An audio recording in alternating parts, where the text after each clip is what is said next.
The pandemic has had few silver linings. One is that a huge range of human activities have moved online far more smoothly than almost anyone expected. Businesses have let their white-collar staff work from home for half a year now.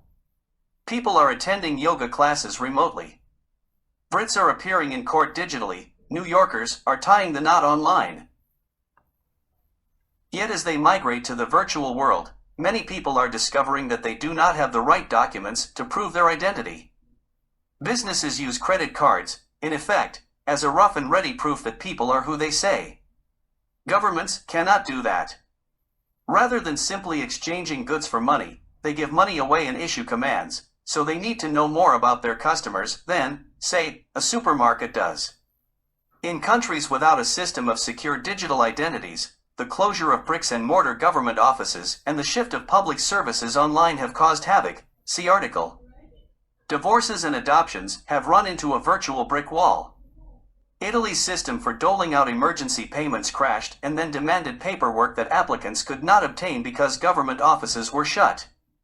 In America, Washington state paid $650 million in unemployment insurance to fraudsters who made applications using stolen identities.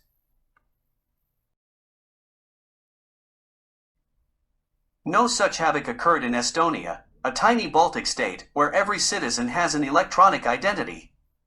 More than just an identity card, it links every Estonian's records together.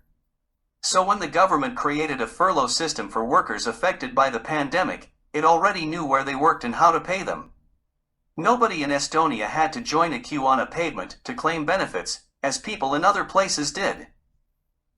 Other countries, such as Britain and America, have long resisted introducing a national identity system. Some fear that it would make it too easy for the government to spy on people, or would be too easy to hack, or would simply be botched by incompetent bureaucrats. Feelings run high. Boris Johnson, Britain's Prime Minister, once vowed that if he had to carry an ID card and a bossy official demanded to see it, he would physically eat it.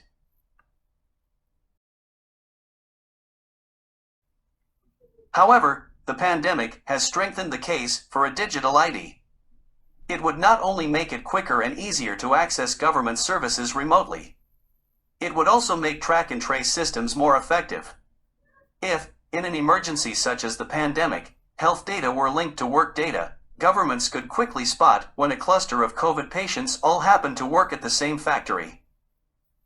Worries about privacy and security can be allayed, albeit imperfectly.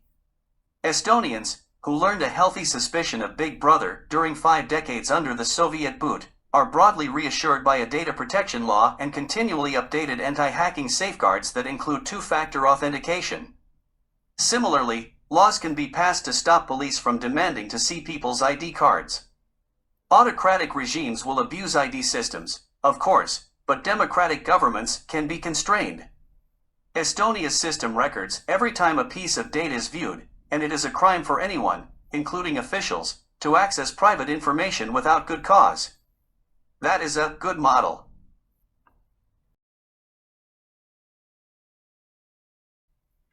Creating a digital ID system is hard and expensive. Yet India, a gigantic and largely poor country, has managed it. Its Aadhaar biometric system has created digital identities for 1.3 billion people. It has flaws. Many Indians who were unable to register have suffered gravely from not being able to access services. But it has streamlined government services and massively reduced fraud. If rural Indians can prove who they are online, it is scandalous that many Brits and Americans cannot. Digital ID systems can be introduced gradually, building on pre-existing platforms. They do not have to be compulsory. If they are reasonably safe and reduce the hassle of dealing with the state, people will willingly sign up for them.